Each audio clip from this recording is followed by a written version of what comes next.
నాల్గవ రోజు దొరవేషం వేసింది. తన ప్రభువైన దొర వచ్చాడనుకున్న పాలెగాడు బయటికి రావడంతో గంగమ్మ అతడి తల నరికి వధించింది.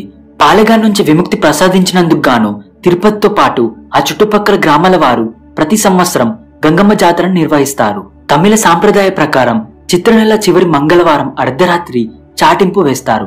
మరుసటి రోజు సాయంత్రం గంగమ్మ జన్మస్థలమైన అవిలాల గ్రామం నుంచి కైకాల కుల పెద్దలు పసుపు కుంకుమతో పాటు నూతన వస్త్రాల సారెను తీసుకొస్తారు.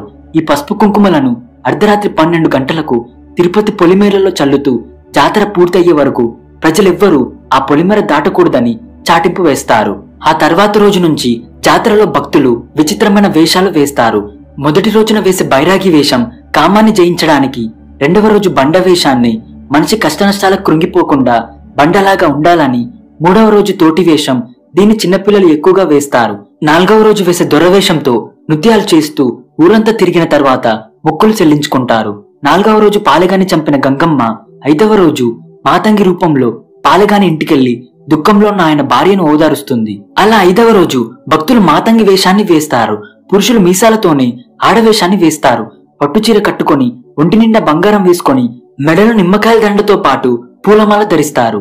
పుష్ప2లోని గంగమ్మ జాతరలో బన్ని వేసేది మాతంగి వేషమే. ఇక ఆరవ రోజు సున్నపు కుండల వేషం వేస్తారు.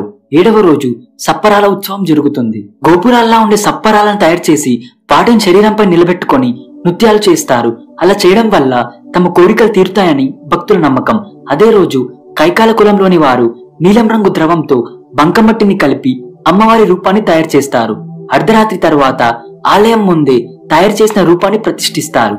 పూజ తరువాత ఒక వ్యక్తి అమ్మవారి చెంపను నరికి ప్రసాదంగా భక్తులకు పంచుతాడు. భక్తులు ఆ బంకమట్టిని ఇంట్లో పెట్టుకుని పూజిస్తారు.